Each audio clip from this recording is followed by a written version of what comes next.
Have you ever looked back on a chaotic week and realized you barely remember it? Not because nothing happened, but because you were so caught up in the stress, you missed the tiny moments that made it beautiful.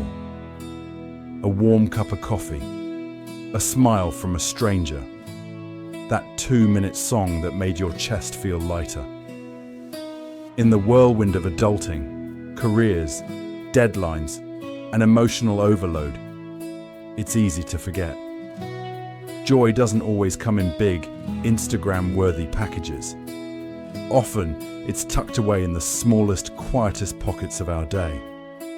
Today, we're talking about how to find joy in those small, everyday moments, even when life feels overwhelming. Whether you're just starting your self-care journey or you're deep into healing and growth, this episode is for you. Let's slow down and learn how to start noticing the beauty in the now. Because joy isn't somewhere far away, it's right here, with you. So many of us live in the mindset of, I'll be happy when I get that job. I'll feel peace when I make enough money. I'll finally relax when things slow down. But here's the truth. Life rarely slows down. And when we tie our joy to big, far-off achievements, we unintentionally put happiness on hold. I remember a phase in my life where I was constantly striving, chasing one goal after another. I told myself I'd rest when I deserved it. But even when I hit milestones, the joy felt fleeting.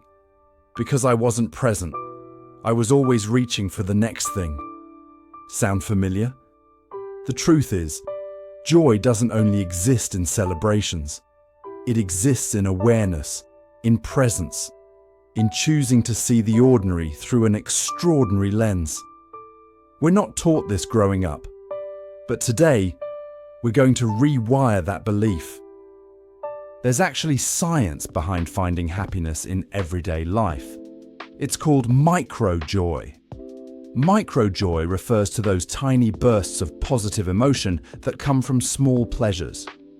Research in positive psychology shows that people who regularly experience micro-joys have lower levels of stress and anxiety, greater resilience, increased life satisfaction. What's powerful about this? Micro-joy is accessible.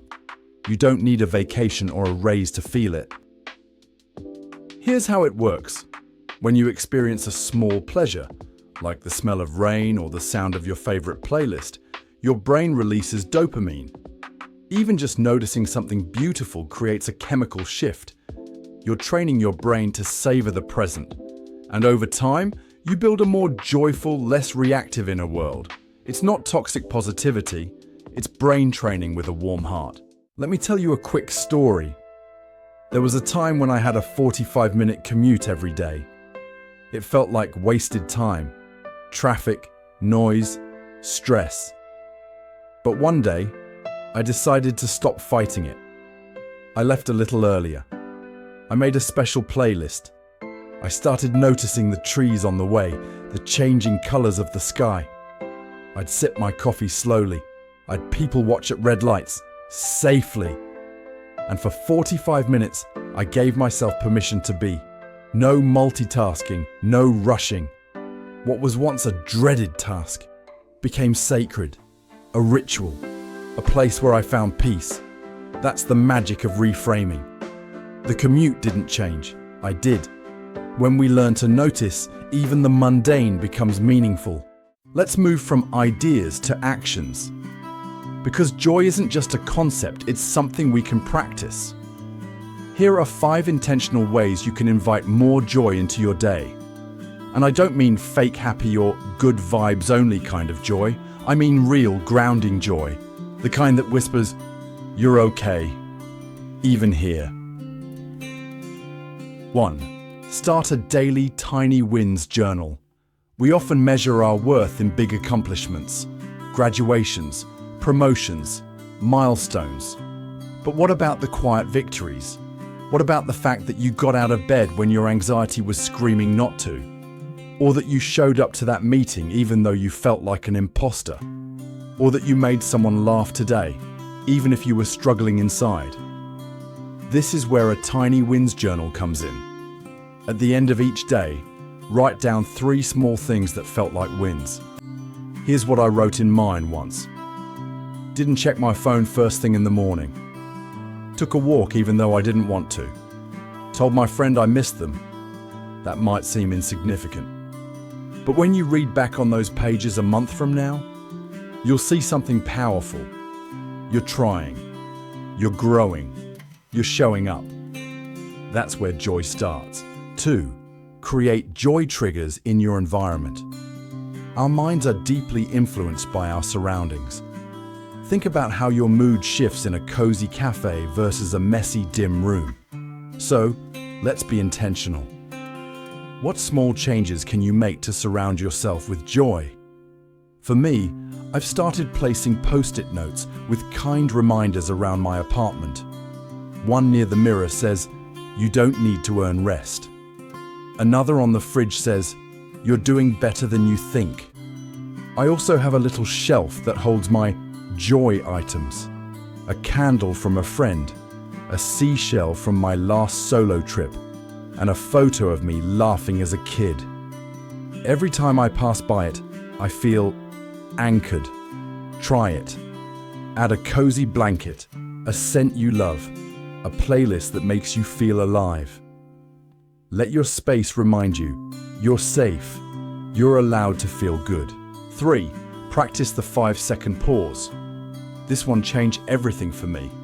Throughout your day, pause for 5 seconds. Just 5. Inhale.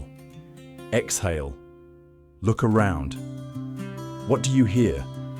What do you feel against your skin? Is there light coming through the window? A dog barking? The smell of coffee? Even in the busiest moments, there is always something to be grateful for, even if it's just your breath. These tiny pauses teach your nervous system that it's safe to slow down, that not everything is urgent, and that you can come back to your body over and over again. 4. Make mundane moments. Mindful. Have you ever noticed how doing the dishes can be meditative? The warm water, the repetitive motion, the gentle clink of plates. I used to dread it. Now it's one of my thinking spaces. The same goes for brushing your teeth, folding laundry, even standing in line at the store. When you bring presence to these moments, they stop feeling like chores. They become portals to peace. Don't underestimate how much joy exists in the ordinary. 5. Celebrate tiny rituals. Rituals are different from routines. Routines are tasks. Rituals are sacred. And when you turn a moment into a ritual, it becomes meaningful. Maybe your morning coffee becomes a full sensory experience. You listen to jazz, use your favorite mug, sit by the window, and just be. Maybe you light a candle every night while journaling, signaling your brain it's time to slow down and reflect. Maybe Friday nights become your slow joy nights. Pajamas, tea, music you loved as a teenager. Rituals remind us we're allowed to enjoy life, even in chaos. I want to speak to the part of you that's tired. Maybe you've been listening and thinking, this sounds nice, but I'm too overwhelmed to care about a cup of tea or sunlight through the window. And I get it. There are days when joy feels out of reach, when the weight you're carrying is too much, and when someone tells you to just be grateful, it almost feels insulting. So here's the truth I need you to hear. You don't need to be happy to deserve peace. You don't need to be smiling to be worthy of joy. Sometimes joy comes quietly, like a kind friend sitting beside you, saying nothing, just being there. During one of the hardest seasons of my life, I remember crying in my car, feeling like I couldn't keep going. But out of nowhere, a child walked past, holding a balloon. It bobbed in the wind, and for a moment, I laughed.